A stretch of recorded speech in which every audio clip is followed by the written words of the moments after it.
ಆಗಮಿಸಿರ್ತಕ್ಕಂಥ ನಮ್ಮ ಹಿಟ್ಟಿನಹಳ್ಳಿ ಗ್ರಾಮದ ಪ್ರಮುಖ ಹಿರಿಯರು ಹಾಗೂ ಯುವಕರು ಆಗಮಿಸಿರ್ತಕ್ಕಂಥ ಅವ್ರಿಗೆಲ್ಲರಿಗೂ ಸಹ ಈ ಸುದ್ದಿಗೋಷ್ಠಿಗೆ ಆಗಮಿಸಿದ್ದಕ್ಕಾಗಿ ಅವರಿಗೆ ಸಹ ಸ್ವಾಗತವನ್ನು ಕೋರುತ್ತಾ, ಈ ಸುದ್ದಿಗೋಷ್ಠಿಯಲ್ಲಿ ನಮ್ಮ ಗ್ರಾಮದ ಹಿರಿಯರು ಹಾಗೂ ಮಾಜಿ ತಾಲೂಕಾ ಪಂಚಾಯಿತಿ ಉಪಾಧ್ಯಕ್ಷರಾಗಿರ್ತಕ್ಕಂಥ ಜ್ಯೋತಿಬಾ ಚೌಹಾಣ್ ಇವರು ಸಹ ಆಗಮಿಸಿದ್ದಾರೆ. ಅದರಂತೆ ನಮ್ಮ ಗ್ರಾಮದ ಹಿರಿಯರಾಗಿರ್ತಕ್ಕಂಥ ತಿಪ್ಪಣ್ಣ ಸಾವ್ಕಾರ ಬೆನಕಟ್ಟಿಯವರು ಸಹ ಈ ಸುದ್ದಿಗೋಷ್ಠಿಯಲ್ಲಿ ಪಾಲ್ಗೊಂಡಿದ್ದಾರೆ. ಹಾಗೆ ಈ ಸುದ್ದಿಗೋಷ್ಠಿಯಲ್ಲಿ ನಮ್ಮ ಗ್ರಾಮದ ಹಿರಿಯರಾಗಿರ್ತಕ್ಕಂಥ ಶ್ರೀ ಎಂ.ಆರ್. ಬಾವಿಕಟ್ಟಿ ಸರ್ ಅವರು ಸಹ ಈ ಸುದ್ದಿಗೋಷ್ಠಿಯಲ್ಲಿ ಪಾಲ್ಗೊಂಡಿದ್ದಾರೆ. ಅದರಂತೆ ನಮ್ಮ ಗ್ರಾಮದ ಹಿರಿಯರಾಗಿರ್ತಕ್ಕಂಥ ಶರಣಪ್ಪ ಕಂಬಾರ್ ಇವರು ಸಹ ಸುದ್ದಿಗೋಷ್ಠಿಯಲ್ಲಿ ಭಾಗವಹಿಸಿದ್ದಾರೆ. ಹಾಗೆ ನಮ್ಮ ಒಂದು ಗ್ರಾಮದ ಯುವಕರಾಗಿರ್ತಕ್ಕಂಥ ಪ್ರಶಾಂತ್ ಇಂಡಿಯವರು ಸಹ ಸುದ್ದಿಗೋಷ್ಠಿಯಲ್ಲಿ ಭಾಗಿಯಾಗಿದ್ದಾರೆ. ಹಾಗೂ ನಮ್ಮ ಈ ಒಂದು ಸುದ್ದಿಗೋಷ್ಠಿಯಲ್ಲಿ ನಮ್ಮ ಫಡ್ನಾಳ್ ಸರ್ ಅವರು ಹಾಗೂ ಸಿದ್ದು ಬಿರಾದಾರ್ ಸರ್ ಅವರು, ಬಾವಿಕಟ್ಟಿ ಬಾವಿಕಟ್ಟಿ ಅವರು, ನಗರ ಘಟಕದ ಅಧ್ಯಕ್ಷರಾಗಿರ್ತಕ್ಕಂಥ ಕುರುಬರ ಸಂಘದ ಅಧ್ಯಕ್ಷರಾಗಿರ್ತಕ್ಕಂಥ ರಾಜು ಕಗೋಡ್ ಅವರು ಸಹ ಈ ಸುದ್ದಿಗೋಷ್ಠಿಗೆ ಬಂದಿದ್ದಾರೆ. ಹಾಗೆ ಅದರಂತೆ ಸುಭಾಷ್ ಚೌಹಾಣ್ ಅವರು, ರಮೇಶ್ ಕಾಲೇಬಾಗ್ ಅವರು, ಹಲವಾರು ಜನ ಈ ಸುದ್ದಿಗೋಷ್ಠಿಯಲ್ಲಿ ಭಾಗಿಯಾಗಿದ್ದಾರೆ. ರಾಜು ಕಗೋಡ್ ಅವರು ಸಹ ಈ ಸುದ್ದಿಗೋಷ್ಠಿಯಲ್ಲಿ ಭಾಗವಹಿಸಬೇಕು. ಈ ಸುದ್ದಿಗೋಷ್ಠಿಯನ್ನು ನಮ್ಮ ಗ್ರಾಮದ ಹಿರಿಯರಾಗಿರ್ತಕ್ಕಂಥ ಜ್ಯೋತಿಬಾ ಚೌಹಾಣ್ ಅವರು ನಡೆಸ್ಕೊಡ್ಬೇಕು. ಎಲ್ಲ ಊರ ಹಿರಿಯರು, ಎಲ್ಲ ಗ್ರಾಮಸ್ಥರು ಪಕ್ಷಾತೀತವಾಗಿ ಹಾಗೂ ನಮ್ಮ ದೇಶದ ಧರ್ಮದ ಹಿತಕ್ಕಾಗಿ ಹೋರಾಡಿದಂಥ ಶಿವಾಜಿ ಮೂರ್ತಿಯನ್ನು ಹಾಗೂ ರಾಯಣ್ಣನ ಮೂರ್ತಿಯನ್ನು ಪ್ರತಿಷ್ಠಾಪನೆ ಮಾಡಬೇಕಂತ ಊರ ಜನರೆಲ್ಲ ಸಂಕಲ್ಪ ಮಾಡಿ ಎಲ್ಲ ಜಾತಿಯ ಜನಾಂಗದವರು ಸಹಕಾರ ಕೊಟ್ಟು ಧನ ಮನದಿಂದ ಸಹಾಯ ಮಾಡಿ ಆ ಎರಡೂ ಮೂರ್ತಿಗಳನ್ನು ಒಂದೇ ದಿವಸ ಆವರಣ ಮಾಡುವ ಸಲುವಾಗಿ ನಮ್ಮೂರು ಗ್ರಾಮಸ್ಥರು ಕೈಗೊಂಡಿದ್ದಾರೆ. ಅದರಂತೆ ಇದರ ಜೊತೆಯಲ್ಲೇ ನಾವು ಇನ್ನೊಂದು ಅಂಬೇಡ್ಕರ್ ಅವರ ಮೂರ್ತಿಯನ್ನು ಪ್ರತಿಷ್ಠಾಪನೆ ಮಾಡ್ಬೇಕಂತೇಳಿ ಹಮ್ಮಿಕೊಂಡಿದ್ದೆವು. ಅದೇನೋ ಕಾರಣಾಂತರದಿಂದ ಆಗಲಿಲ್ಲ. ಮುಂದಿನ ದಿನದಲ್ಲಿ ಆ ಅಂಬೇಡ್ಕರ್ ಮೂರ್ತಿನೂ ಆವರಣ ಮಾಡ್ಲಿಕ್ಕೆ ನಮ್ಮ ಊರು ಜನರೆಲ್ಲ ಸಹಕರಿಸ್ತಾರೆ. ಅದರಂತೆ ಶಿವಾಜಿ ಮಹಾರಾಜ ವೀರರ ಅವರ ಸ್ಮರಣಾರ್ಥವಾಗಿ ನಮ್ಮೂರ ಜನರಲ್ಲಿ ಯಾವ ಭಿನ್ನ ಭೇದ ಇಲ್ಲದೆ ನಾವು ಹೊರಗಿನ ಸಹಾಯ ಭಾಳ ತೊಗೊಂಡಿಲ್ಲ.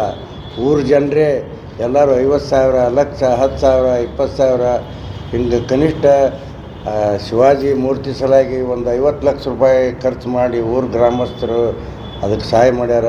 ಅದರಂತೆ ಸಂಗೊಳ್ಳಿ ರಾಯಣ್ಣನ ಅವರು ಈ 15 ದಿನದೊಳಗೆ ಒಂದು 15-20 ಲಕ್ಷ ರೂಪಾಯಿ ಕಾಂಟ್ರಿಬ್ಯೂಷನ್ ಮಾಡಿ ಕಂಚಿನ ಮೂರ್ತಿ ತಂದು ಅದನ್ನು ಆವರಣಗಳನ್ನೆಲ್ಲ ಶೃಂಗಾರ ಮಾಡಿ ಎಲ್ಲ ಊರು ಜನರ ಸಹಕಾರದಿಂದ ಎರಡೂ ಮೂರ್ತಿ ಒಂದೇ ದಿವಸ ಮಾಡೋ ಸಲುವಾಗಿ ನಾವು ಹಮ್ಮಿಕೊಂಡಿದ್ದೆವು. ಅದನ್ನು ಮಾಡ್ಲಿಕ್ಕೆ ಊರು ಜನರು ಸಹಕರಿಸ್ಯಾರ. ಆದರೆ ಸಂಗೊಳ್ಳಿ ರಾಯಣ್ಣ, ಕಿತ್ತೂರು ಚೆನ್ನಮ್ಮ, ಸಂಗೊಳ್ಳಿ ರಾಯಣ್ಣನಂಥ ವೀರರು, ಜ್ಞಾನವಂತರು ಅವರು ಸಂಗೊಳ್ಳಿ ರಾಯಣ್ಣ ಸಾಯಬೇಕಾಗಿದ್ದಿಲ್ಲ. ಚೆನ್ನಮ್ಮನ ಸೆರೆ ಹಿಡಿದ ಮ್ಯಾಗ ಅವ ತನ್ನ ಹೋರಾಟ ಮುಟ್ಟುಗೊಳಿಸಿದ್ರೆ ಅವ ಬಿಡಲಿಲ್ಲ. ಅದು ಕಡೆಗೆ ಪೂರೈಸ್ಬೇಕಂತ ಹೇಳ್ತಾರೆ. ಅಂತ ಜನ್ಮನೇ ತ್ಯಾಗ ಮಾಡಿದಂಥ ವೀರರ ಮೂರ್ತಿ ನಮ್ಮ ಊರೊಳಗೆ ಆವರಣ ಹಾಕೋದಂದ್ರೆ ನಮಗೆ ಸಂತೋಷ ಸುದ್ದಿ. ಚೆನ್ನಮ್ಮನ ಹೋರಾಟಕ್ಕಾಕಿ ಯಾಕೆ ಆಕೆ ಮ್ಯಾಗ ಯುದ್ಧ ಆಯಿತು, ಏನಾಯಿತು ಅನ್ನೋದು ಈಗಿನ ಸಣ್ಣ ಜನ್ರೇಷನ್ಗೆ ಗೊತ್ತಿಲ್ಲ. ಅವಾಗ ಬ್ರಿಟಿಷ್ ಕಾಲದೊಳಗೆ ಈ ದತ್ತಕ ಬಕ್ಷೇಸ ಅನ್ನೋದು ಇಟ್ಟಿದ್ದೇ ಇಲ್ಲ. ಅವರು ಅದನ್ನು ಮಟ್ಟಗೊಳಿಸಿದ್ರು. ಅವರು ಆಕೆ ತನ್ನ ಪರಿಹಾರ ಸಲುವಾಗಿ ಒಬ್ಬ ದತ್ತ ಪುತ್ರನ ತೊಗೊಳಕ್ಕೆ ಆಕೆ ನಿರ್ಧಾರ ಮಾಡಿದ್ದಕ್ಕೆ ಆಕೆ ಮ್ಯಾಗ ಬ್ರಿಟಿಷರು ಅಟಕ್ ಮಾಡಿ ಆಕೆ ಮ್ಯಾಗ ದಂಗೆ ಮಾಡಿ ಆಕಿನ ರಾಯಣ್ಣನ ಆಕಿನ ಪ್ರಾಣ ಹೋಗ್ಲಿಕ್ಕೆ ಇವತ್ತೇನು ನಾವು ಅದನ್ನು ಸುಖ ಭೋಗಿಸ್ತೇವೆ. ದತ್ತಕ ಬಕ್ಷೇಸ್ಕ ಬ್ರಿಟಿಷ್ ಕಾಲದೊಳಗೆ ಹಲಾವು ಇದ್ದಿದ್ದಿಲ್ಲ. ಅದನ್ನು ಅಧಿಕಾರದೊಳಗೆ ತರಬೇಕನ್ನೋ ಛಲದಿಂದ ಆ ಮನೆತನ ಮ್ಯಾಗ ಯುದ್ಧ ಆಯಿತು. ನಮ್ಮ ಹಿತಕ್ಕಾಗಿ ಅವರಿಬ್ಬರು ಪ್ರಾಣ ತ್ಯಾಗ ಮಾಡಿದಂಥ ವೀರರ ಮೂರ್ತಿ ನಮ್ಮೂರೊಳಗೆ ಹಾಕೋದಂದ್ರೆ ನಾವು ಸಂತೋಷ ಪಡಿಸ್ತೇವೆ. ಶಿವಾಜಿ ಮಹಾರಾಜರು ಅವ ಯಾರು ರಾಜರ ಮಗ ಅಲ್ಲ, ಕ್ವಾಟಿಗ್ವಾಡಿ ದೇಶಕತಿ ಇದ್ರ ಮಗ ಅಲ್ಲ, ಅವನು ಒಬ್ಬ ಸಾದಾ ಒಬ್ಬ ಸೇವಕನ ಮಗ. ಅವ ಏನೂ ಸೈನ್ ಇಲ್ಲದೆ ಇದು ಇಲ್ಲದೆ ಸಣ್ಣ ಜನರನ್ನ ಸಂಘಟನೆ ಮಾಡಿಕೊಂಡು ಆಗಿನ ಕಾಲದಾಗ ಔರಂಗಜೇಬನಂಥವ್ರು ಕೂಡ ಯುದ್ಧ ಮಾಡ್ಲಿಕ್ಕೆ ಆ ಶಿವಾಜಿ ಸಂಘದೊಳಗೆ 80% ಮುಸಲ್ಮಾನರೇ ಸೈನಿಕರಿದ್ರು ಅವಾಗ. ಅದು ಈಗೇನ್ರೆ ಯಾರೇ ತಪ್ಪು ಕಲ್ಪನಾದಿಂದ ಹಿಂದೂ ವಿರೋಧಿ ಮುಸ್ಲಿಂ ವಿರೋಧಿ ಯುದ್ಧ ಮಾಡಿಲ್ಲ ಅವರು, ಧರ್ಮದ ಯುದ್ಧ ಅದು. ಆ ಧರ್ಮದ ಯುದ್ಧದೊಳಗೆ ಮುಸಲ್ಮಾನರೇ ಅವ್ನಿಗೆ ಸಹಾಯ ಮಾಡ್ಯಾರ. ಅವನ ಸೈನಿಕದೊಳಗೆ 80% ಮುಸಲ್ರೇ ಸೈನಿತ್ತವ ಅಂತೇಳಿ. ಅಂಥ ವೀರನ ಮೂರ್ತಿ ನಮ್ಮ ಊರೊಳಗೆ ಹಾಕೋದಂದ್ರೆ ನಮಗೆ ಸಂತೋಷ ಪಡಿಸ್ತೇವೆ. ತಾವು ಎಲ್ಲರೂ ಪತ್ರಕರ್ತರು ನಾಳಿನ ದಿವಸ ಅಲ್ಲಿ ಬಂದು ನಮ್ಮ ಕಾರ್ಯಕ್ರಮಕ್ಕೆ ಸಹಕಾರಗೊಳಿಸ್ಬೇಕಂತೇಳಿ ನಮ್ಮ ಎರಡು ಮಾಡ್ತೀವಿ. ಗ್ರಾಮದಲ್ಲಿ ಸುಕ್ಷೇತ್ರ ಹಿಟ್ಟಿನಹಳ್ಳಿ ಗ್ರಾಮ, ವಿಜಯಪುರ ಜಿಲ್ಲೆಯ ವಿಜಯಪುರ ತಾಲೂಕಿನ ಹಿಟ್ಟಿನಹಳ್ಳಿ ಎಂಬ ಗ್ರಾಮದಲ್ಲಿ ಶ್ರೀ ಛತ್ರಪತಿ ಶಿವಾಜಿ ಮಹಾರಾಜರ ಹಾಗೂ ಶ್ರೀ ಕ್ರಾಂತಿವೀರ ಸಂಗೊಳ್ಳಿ ರಾಯಣ್ಣರ ಕಂಚನಿ ಪುತ್ಥಳಿಗಳ ಲೋಕಾರ್ಪಣೆ ಕಾರ್ಯಕ್ರಮ ದಿನಾಂಕ 3/5/2025 ಶನಿವಾರ ಬೆಳಗ್ಗೆ 10:30 ಗಂಟೆಗೆ ಈ ಕಾರ್ಯಕ್ರಮ ಜರುಗುವುದು. ಆದ ಕಾರಣ ಈ ನಾಡಿನ ಎಲ್ಲ ನಮ್ಮ ಪರಮ ಪೂಜ್ಯರು ಹಾಗೂ ನಮ್ಮ ಜಿಲ್ಲೆಯ ನಮ್ಮ ನೆಚ್ಚಿನ ಮಾನ್ಯ ಜಿಲ್ಲಾ ಉಸ್ತುವಾರಿ ಮಂತ್ರಿಗಳು ಹಾಗೂ ನಮ್ಮ ನೆಚ್ಚಿನ ಎಲ್ಲ ಶಾಸಕರು ಹಾಗೂ ಎಲ್ಲ ಸಂಸದರು ಹಾಗೂ ಎಲ್ಲ ವಿಧಾನ ಪರಿಷತ್ ಸದಸ್ಯರು ಹಾಗೂ ಎಲ್ಲ ಈ ಜಿಲ್ಲೆಯ ಗಣ್ಯ ವ್ಯಕ್ತಿಗಳು ಹಾಗೂ ಎಲ್ಲ ಮತ್ತು ಗ್ರಾಮದ ಎಲ್ಲ ಸಮಸ್ತ ಗುರು ಹಿರಿಯರು ಹಾಗೂ ಆತ್ಮೀಯ ಸ್ನೇಹಿತರು ಹಾಗೂ ಎಲ್ಲ ಯುವಕರು ಹಾಗೂ ಅಣ್ತಮ್ಮಂದಿರು ಅಕ್ಕತಂಗಿಯರು ಎಲ್ಲರೂ ಸೇರಿ ನಾಳಿನ ದಿವಸ ಒಂದು ದೊಡ್ಡ ಇದು ಕರ್ನಾಟಕದಲ್ಲಿ ಒಂದು ಐತಿಹಾಸಿಕ ಕಾರ್ಯಕ್ರಮ ಅಂತ ಹೇಳಕ್ಕೆ ತಪ್ಪಲಾಗಲ್ಲ. ಯಾಕಂತಂದರೆ ಛತ್ರಪತಿ ಶಿವಾಜಿ ಮಹಾರಾಜ ಹಾಗೂ ಸಂಗೊಳ್ಳಿ ರಾಯಣ್ಣ ಮೂರ್ತಿ ಎರಡು ಎಟ್ ಎ ಟೈಮೇ ಇಡೀ ಕರ್ನಾಟಕದಲ್ಲೇ ಆಗ್ತಾಯಿದೆ. ತಾವು ದೃಶ್ಯ ಮಾಧ್ಯಮದವರು ಹಾಗೂ ಪ್ರಿಂಟ್ ಮಾಧ್ಯಮದವರು ನಾಳಿನ ದಿವಸ ತಾವು ಬಂದು ಅಲ್ಲಿ ಯಾವ ರೀತಿ ಒಂದು ಮಾದರಿಯಾಗಿ ನಮ್ಮ ಗ್ರಾಮ ಯಾವ ರೀತಿ ಅಂತಂದ್ರೆ ಯಾವುದೇ ಜಾತಿ ಮತ ಭೇದ ಪಂಗಡ ಎನ್ನದೇ ಮೊದಲನೇದಾಗಿ ನಮ್ಮ ಊರು ಎಂಟ್ರೆನ್ಸ್ ಆಗ್ತಿದ್ದಂಗೆ ನಮ್ಮ ಸಂವಿಧಾನದ ಶಿಲ್ಪಿ ಅಂಬೇಡ್ಕರ್ ಅವರ ಸರ್ಕಲ್ ಇದೆ. ಅದರಾದ ತಕ್ಷಣ ವೀರಾಣಿ ಕಿತ್ತೂರು ಚೆನ್ನಮ್ಮನವ್ರದಿದೆ. ಅದಾದ ತಕ್ಷಣ ನೆಕ್ಸ್ಟ್ ಸಂಗೊಳ್ಳಿ ರಾಯಣ್ಣ ಇದೆ. ಅದಾದ ನೆಕ್ಸ್ಟ್ ಆಮೇಲೆ ಶಿವಾಜಿ ಛತ್ರಪತಿ ಅವ್ರದ್ದಿದೆ. ಮುಂದೆ ಬರೋ ದಿನಮಾನದಾಗೂ ಕೂಡ ಬಸವಣ್ಣನವರ ಸರ್ಕಲ್ ಎಲ್ಲ ಗ್ರಾಮದ ಹಿರಿಯರು ನಮ್ದು ಹೆಂಗೆ ಅಂತಂದ್ರೆ ಎಲ್ಲರೂ ಜಾತಿ ಮತ ಭೇದ ಪಂಗಡ ಎನ್ನದೆ ಎಲ್ಲರೂ ಒಂದೇ ಮತ್ತು ಎಲ್ಲ ಸಮಾಜದವರು ಎಲ್ಲರೂ ಅಣ್ತಮ್ಮರಂತೆ ಸಹೋದರ ಮನೋಭಾವದಂತೆ ತನು ಮನ ಧನದಿಂದ ನಮ್ಮ ಗ್ರಾಮ ಇಡೀ ಜಿಲ್ಲೆಯಲ್ಲೇ ಒಂದು ಒಳ್ಳೆಯ ಒಂದು ಭಾವೈಕ್ಯತೆ ಗ್ರಾಮ ಅಂತ ಹೇಳಕ್ಕೆ ತಪ್ಪಲಾಗಿಲ್ಲ. ಒಂದು ಮಾದರಿ ಗ್ರಾಮ ಇದೆ. ತಾವು ನಾಳಿನ ದಿವಸ ಅಲ್ಲಿ ಛತ್ರಪತಿ ಅಲ್ಲಿ ಸರ್ಕಲ್ ಹಿಂದೆ ಒಂದು ಒಳ್ಳೆಯ ಒಂದು ಚಿತ್ರವನ್ನು ಬಿಡಿಸಿದ್ದಾರೆ, ಕೋಟೆ ಮತ್ತು ಅತ್ಯದ್ಭುತವಾಗಿ ಸರ್ಕಲ್ಗಳನ್ನು ಮಾಡಿದ್ದಾರೆ. ತಾವೆಲ್ಲರೂ ನಾಳೆ ದಿವಸ ಈ ಕಾರ್ಯಕ್ರಮಕ್ಕೆ ನಮ್ಮ ಗ್ರಾಮದ ಪರವಾಗಿ ಎಲ್ಲರ ಪರವಾಗಿ ತಾವು ಬರಬೇಕೆಂದು ತಮ್ಮಲ್ಲಿ ವಿನಂತಿಯಿಂದ ಕೇಳಿಕೊಳ್ಳುತ್ತೇನೆ. ನಮ್ಮ ಬಿಜಾಪುರ ಜಿಲ್ಲೆಯ ಹಿಟ್ಟಿನಹಳ್ಳಿ ಗ್ರಾಮದಲ್ಲಿ ಎಲ್ಲರೂ ಸಹಬಾಳ್ವೆಯನ್ನು ನಡೆಸ್ತೇವೆ. ಅದರಂತೆ ನಮ್ಮೂರಲ್ಲಿ ಈಗ ಮೊಟ್ಟ ಮೊದಲಿಗೆ ಹೈವೇ ಊರು, ಎಲ್ಲರೂ ಬೆಂಗಳೂರಿಗೆ ಹೋಗತಕ್ಕಂಥ ಒಂದು ಊರಲ್ಲಿ ಇಂಥ ಸೌಹಾರ್ದತೆಯನ್ನು ನಾವು ಮೆರೆದೀವಪ್ಪ ಅಂದ್ರೆ ಏನು ಉದ್ದೇಶ? ಮೊಟ್ಟ ಮೊದಲಿಗೆ ಅಂಬೇಡ್ಕರ್ ಸರ್ಕಲ್, ಎರಡನೇದಾಗಿ ಚೆನ್ನಮ್ಮ ಸರ್ಕಲ್, ಮೂರನೇದಾಗಿ ಸಂಗೊಳ್ಳಿ ರಾಯಣ್ಣ ಸರ್ಕಲ್, ನಾಲ್ಕನೇದಾಗಿ ಶಿವಾಜಿ ಸರ್ಕಲ್, ಐದನೇದು ಇನ್ನೊಂದು ಬರ್ತದೆ ಬಸವಣ್ಣವರು ಬರ್ತಾರೆ, ಮತ್ತು ಇನ್ನೊಂದು ಅಂಬಿಗರ ಚೌಡಯ್ಯ ಬರ್ತಾರೆ. ಹಿಂಗೆ ಕರ್ನಾಟಕದಾಗ ಇಷ್ಟೆಲ್ಲ ಜಾತಿ ಧರ್ಮಗಳಿದ್ರೂ ಕೂಡ ಆ ಎಲ್ಲ ಜಾತಿದವ್ರನ್ನ ಒಂದು ಮಾಡಿಕೊಂಡು ನಾವು ಇವತ್ತಿನ ದಿವಸ ನಾವು ಕರ್ನಾಟಕದಲ್ಲಿ ಮಾದರಿಯಾಗಿ ಒಂದೇ ಒಂದು ಲೈನ್ನಾಗಿ ಇಷ್ಟೆಲ್ಲ ಮೂರ್ತಿಗಳನ್ನು ಕೂಡಿಸಿ ನಾವು ಈ ಒಂದು ಏಕತೆಯನ್ನು ಮೆರೆದೀವಿ. ಅದಕ್ಕೋಸ್ಕರ ತಾವೆಲ್ಲ ನಾಳೆ ದೃಶ್ಯ ಮಾಧ್ಯಮದವರೇ ಇದರ ಮಾಧ್ಯಮದಲ್ಲಿ ಬಂದು ಆ ಎಲ್ಲವನ್ನು ನೋಡಿಕೊಂಡು ನಮ್ಮ ಈ ಕಾರ್ಯಕ್ರಮಕ್ಕೆ ಶೋಭೆ ತರುವಂತೆ ತಾವು ಒಂದಿಟ್ಟು ನಮ್ಮ ಈ ಕಾರ್ಯಕ್ರಮವನ್ನು ಹೈಲೈಟ್ ಮಾಡಬೇಕಂತೇಳಿ ತಮ್ಮನ್ನು ಬೇಕು. ಈಗಾಗಲೇ ನಮ್ಮ ಹಿಟ್ಟಿನಹಳ್ಳಿ ಗ್ರಾಮದ ಗುರು ಹಿರಿಯರು ನಾಳಿನ ಕಾರ್ಯಕ್ರಮದ ವಿವರವನ್ನು ತಿಳಿಸಿದ್ದಾರೆ. ಅಂದರೆ ನಾಳೆ ಶನಿವಾರ ಬೆಳಗ್ಗೆ 10:30 ಗಂಟೆಗೆ ಈಗಾಗಲೇ ಹಿರಿಯರು ಹೇಳಿದ ಹಾಗೆ ನಮ್ಮೂರಿನಲ್ಲಿ ಶ್ರೀ ಛತ್ರಪತಿ ಶಿವಾಜಿ ಮಹಾರಾಜರ ಮತ್ತು ಕ್ರಾಂತಿವೀರ ಸಂಗೊಳ್ಳಿ ರಾಯಣ್ಣನವರ ಕಂಚಿನ ಪುತ್ಥಳಿ ಲೋಕಾರ್ಪಣೆ ಕಾರ್ಯಕ್ರಮ ಇರುತ್ತದೆ.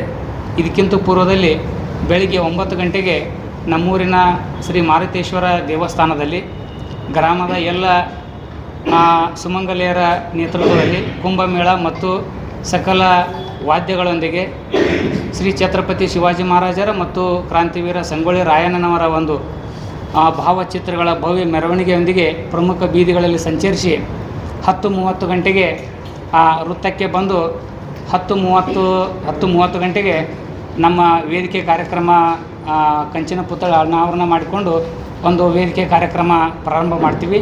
ಆ ವೇದಿಕೆ ಕಾರ್ಯಕ್ರಮದಲ್ಲಿ ಪರಮ ಪೂಜ್ಯರಾಗಿರ್ತಕ್ಕಂಥ ಶ್ರೀ ಪ್ರಭು ಮಹಾಸ್ವಾಮಿಗಳು, ಚರಂತಿ ಮಠ ಬಾಗಲಕೋಟೆ ಮತ್ತು ಹಿಟ್ನಳ್ಳಿಯವರು ಹಾಗೂ ಕನಕ ಗುರುಪೀಠ ತಿಂತನಿ ಬ್ರಿಡ್ಜ್ ಶ್ರೀ ಶ್ರೀ ರಮಾನಂದ ಪೂಜ್ಯರು ಹಾಗೂ ಜಿಲ್ಲೆಯ ಎಲ್ಲ ಸಂಸದರು, ಸಚಿವರು, ಶಾಸಕರು ಮತ್ತು ಜನಪ್ರತಿನಿಧಿಗಳು, ಸುತ್ತಮುತ್ತಲಿನ ಎಲ್ಲ ಗ್ರಾಮಸ್ಥರು ಎಲ್ಲರೂ ಕೂಡಿಕೊಂಡು ಈ ಒಂದು ಕಾರ್ಯಕ್ರಮವನ್ನು ಮಾಡ್ತಾಯಿದ್ದೀವಿ. ಈ ಒಂದು ಭವ್ಯವಾಗಿರ್ತಕ್ಕಂಥ ಸುಂದರವಾಗಿರ್ತಕ್ಕಂಥ ಕಾರ್ಯಕ್ರಮ ಮಾಡಬೇಕಪ್ಪ ಅಂತಂದರೆ ನಮ್ಮೂರಿನ ಎಲ್ಲ ಸರ್ವ ಸಮಾಜದವರ ಒಂದು ಸಹಕಾರದಿಂದ ಈ ಒಂದು ಕಾರ್ಯಕ್ರಮ ನಡೀತಾ ಇದೆ. ಈ ಕಾರ್ಯಕ್ರಮಕ್ಕೆ ತಮಗೂ ಕೂಡ ನಾನು ಅತ್ಯಂತ ಪ್ರೀತಿಪೂರ್ವಕವಾಗಿ ಗೌರವಪೂರ್ವಕವಾಗಿ ಸ್ವಾಗತವನ್ನು ಬಯಸ್ತಾ ಇದ್ದೀನಿ. ನಮಸ್ಕಾರ. ನಾಳೆ ಛತ್ರಪತಿ ಮಹಾರಾಜರ ಒಂದು ಪುತ್ಥಳಿ ಲೋಕಾರ್ಪಣೆ ಕಾರ್ಯಕ್ರಮ ಹಾಗೂ ಕ್ರಾಂತಿವೀರ ಸಂಗೊಳ್ಳಿ ರಾಯಣ್ಣವರ ಪುತ್ಥಳಿ ಲೋಕಾರ್ಪಣೆ ಕಾರ್ಯಕ್ರಮ ಎರಡೂ ಸೇರಿ ಜಂಟಿಯಾಗಿ ಮಾಡ್ತಕ್ಕಂಥ ಒಂದು ಕಾರ್ಯಕ್ರಮ ಇರ್ತದೆ. ಈ ಕಾರ್ಯಕ್ರಮದಲ್ಲಿ ಕ್ರಾಂತಿವೀರ ಸಂಗೊಳ್ಳಿ ರಾಯಣ್ಣನವರ ಪುತ್ಥಳಿಯನ್ನು ಎಲ್ಲ ಊರಿನ ಗ್ರಾಮಸ್ಥರು, ಹಿರಿಯರು ಎಲ್ಲರೂ ಕಾಂಟ್ರಿಬ್ಯೂಷನ್ದಿಂದ ಸುಮಾರು 12 ಅಡಿ ಎತ್ತರದ ಹಾಗೂ 10 ಕ್ವಿಂಟಲ್ ಅಂದರೆ 1 ಟನ್ ತೂಕವನ್ನು ಹೊಂದಿರತಕ್ಕಂಥ ಒಂದು ಕ್ರಾಂತಿವೀರ ಸಂಗೊಳ್ಳಿ ರಾಯಣ್ಣವರ ಮೂರ್ತಿಯನ್ನು ಇಡೀ ಗ್ರಾಮಸ್ಥರು ಸೇರಿಸಿ ಒಂದು ಮೂರ್ತಿಯನ್ನು ಒಂದು ನಮ್ಮ ಹಿಟ್ನಳ್ಳಿ ಗ್ರಾಮಕ್ಕೆ ತಂದಿದ್ದಾರೆ. ಅದರಂತೆ ಶಿವಾಜಿ ಮಹಾರಾಜರ ಒಂದು ಪುತ್ಥಳಿಯು ಸಹಿತ 12 ಅಡಿ ಎತ್ತರವನ್ನು ಆಗಿರ್ತಕ್ಕಂಥ ಒಂದು ಮತ್ತು ಸುಮಾರು 12 ಕ್ವಿಂಟಲ್ ಅಥವಾ 1 ಟನ್ಗಿಂತ ಒಂದು ಹೆಚ್ಚಿಗೆ ಇರ್ತಕ್ಕಂಥ ಒಂದು ಶಿವಾಜಿ ಮಹಾರಾಜರ ಒಂದು ಕಂಚಿನ ಪುತ್ಥಳಿಗಳನ್ನು ಕ್ರಾಂತಿವೀರ ಸಂಗೊಳ್ಳಿ ರಾಯಣ್ಣ ಹಾಗೂ ಛತ್ರಪತಿ ಶಿವಾಜಿ ಮಹಾರಾಜರ ಕಂಚಿನ ಪುತ್ಥಳಿಗಳನ್ನು ಇಡೀ ಗ್ರಾಮದ ಎಲ್ಲ ಜನರು ಸೇರಿ, ಮುಸ್ಲಿಂ ಬಾಂಧವರು ಸೇರಿ ಕಾಂಟ್ರಿಬ್ಯೂಷನ್ ಮಾಡಿ ಪ್ರತಿಯೊಬ್ಬರು ಅವರಿವರೆನ್ನದೇ ಸುತ್ತಮುತ್ತಲಿನ ಗ್ರಾಮದ ಎಲ್ಲ ಜನರು ಸೇರಿ ಒಂದು ಪುತ್ಥಳಿಗಳನ್ನು ನಿರ್ಮಾಣ ಮಾಡಿದ್ದಾರೆ. ಮತ್ತು ಅಷ್ಟೇ ಸುಂದರವಾಗಿರ್ತಕ್ಕಂಥ ಒಂದು ಪುತ್ಥಳಿಗಳ ಒಂದು ಕಟ್ಟಡಗಳನ್ನು ಸಹಿತ ನಿರ್ಮಾಣ ಮಾಡಿದ್ದಾರೆ. ಮತ್ತು ಅದೇ ರಾತ್ರಿ ಸಾಯಂಕಾಲ ಕ್ರಾಂತಿವೀರ ಸಂಗೊಳ್ಳಿ ರಾಯಣ್ಣನವರ ಮತ್ತು ಶಿವಾಜಿ ಮಹಾರಾಜರ ಹಾಗೂ ವೀರರಾಣಿ ಚೆನ್ನಮ್ಮನವರ ಒಂದು ಸುಂದರ ಕಿರು ನಾಟಕಗಳನ್ನು ಸಹಿತ ನಾವು ಸಾಯಂಕಾಲ ರಾತ್ರಿ 10 ಗಂಟೆಗೆ ಆ ಗ್ರಾಮದ ಒಂದು ಅಲ್ಲಿ ಹಮ್ಮಿಕೊಂಡಿದ್ದೇವೆ. ಅದಕ್ಕೂ ಸಹಿತ ಎಲ್ಲ ಪತ್ರಿಕಾ ಮಾಧ್ಯಮದವರು ಆಗಮಿಸಿ ನಮ್ಮ ಈ ಕಾರ್ಯಕ್ರಮದ ಒಂದು ಪ್ರಚಾರವನ್ನು ಮಾಡಿ ನಮ್ಮ ಒಂದು ಪುತ್ಥಳಿಗಳ ಹಾಗೂ ನಮ್ಮ ಗ್ರಾಮಸ್ಥರು ಮಾಡಿರ್ತಕ್ಕಂಥ ಒಂದು ಕಾರ್ಯಕ್ರಮಕ್ಕೆ ತಾವೂ ಸಹ ಒಂದು ಸಹಾಯ ಸಹಕಾರವನ್ನು ನೀಡಬೇಕಂತೇಳಿ ಮರ್ಲು ವಾಲಿಕಾರ್ ಹಿಟ್ನಳ್ಳಿಯಿಂದ ಮಾತಾಡ್ತಿದ್ದೇವೆ. ಸ್ನೇಹಿತರಿಗೆ ಮತ್ತು ಬರಹಗಾರರಿಗೆ ಹೃದಯಪೂರ್ವಕ ಧನ್ಯವಾದ ಸಲ್ಲಿಸಿ, ವಿಷಯ ಆಲ್ರೆಡಿ ಎಲ್ಲ ನಮ್ಮ ಸ್ನೇಹಿತರು ಹೇಳಿದ್ದಾರೆ, ತಮ್ಮ ಮಾಹಿತಿ ಕೊಟ್ಟಿದ್ದಾರೆ. ನಮ್ಮ ಹಿಟ್ನಳ್ಳಿ ಗ್ರಾಮ ಇವತ್ತೊಂದು ಜಾತ್ಯತೀತದಿಂದ ಕೂಡಿದಂಥ ಒಂದು ಗ್ರಾಮ. ಹೀಗಾಗಿ ಒಂದು ಸುಂದರವಾದ ಕಾರ್ಯಕ್ರಮ ಹಮ್ಮಿಕೊಂಡಿದ್ದು ತಮಗೆ ಈಗಾಗಲೇ ಮಾಹಿತಿ ಇದೆ. ಆ ಒಂದು ಜಾತಿಗೆ ಸೀಮಿತ ಆಗಲಾರದಂಥ ಕಾರ್ಯಕ್ರಮ ಎಲ್ಲ ಒಂದು ಶಿವಾಜಿ ಮಹಾರಾಜರ ಪುತ್ಥಳಿ ಅನಾವರಣ ಮತ್ತು ಸಂಗೊಳ್ಳಿ ರಾಯಣ್ಣವರ ಪುತ್ಥಳಿ ಅನಾವರಣ ಎಲ್ಲ ಜಾತ್ಯತೀತ ಎಲ್ಲ ಧರ್ಮದ ಹಿರಿಯರು, ಎಲ್ಲ ಸಮುದಾಯದ ಹಿರಿಯರು ಭಾಳ ವಿಜೃಂಭಣೆಯಿಂದ, ಭಾಳ ಸಂತೋಷದಿಂದ ಸಹಕಾರ ಮಾಡಿ ಇವತ್ತೊಂದು ನಿರ್ಮಾಣ ಹಂತ ಇವತ್ತು ಯಶಸ್ವಿಯಾಗಿದೆ. ಅದನ್ನು ತಮ್ಮ ಒಂದು ಮಾರ್ಗದರ್ಶನದಲ್ಲಿ ನಾಳೆ 3ನೇ ತಾರೀಕು ಬೆಳಗ್ಗೆ 10:30 ಗಂಟೆಗೆ ನಾವು ಅದನ್ನು ಅನಾವರಣ ಮಾಡ್ತಕ್ಕಂಥ ಒಂದು ಧರ್ಮದ ಕಾರ್ಯವನ್ನು ನಾವೆಲ್ಲ ಕೈಗೊಂಡಿದ್ದೀವಿ. ಅದಕ್ಕೆ ತಮ್ಮೆಲ್ಲ ದೃಶ್ಯ ಮಾಧ್ಯಮರು ಕೂಡ ನಮ್ಮ ಸಣ್ಣ ಪುಟ್ಟ ಏನೇ ಒಂದು ತಪ್ಪು ತಿಳಿಗಳಿದ್ರು ಕೂಡ ತಾವೆಲ್ಲರೂ ನಮಗೆ ಸಹಕಾರ ಕೊಟ್ಟು ಈ ಕಾರ್ಯಕ್ರಮವನ್ನು ಯಶಸ್ವಿಗೊಳಿಸಲಿಕ್ಕೆ ಕಾರಣೀಭೂತರಾಗಬೇಕಂತ ತಮ್ಮಲ್ಲಿ ವಿನಂತಿಸ್ಬೇಕು. ಮಲ್ಲಿಕಾರ್ಜುನ್ ಪಡ್ನಾಳ್, ಹಿಟ್ನಳ್ಳಿ.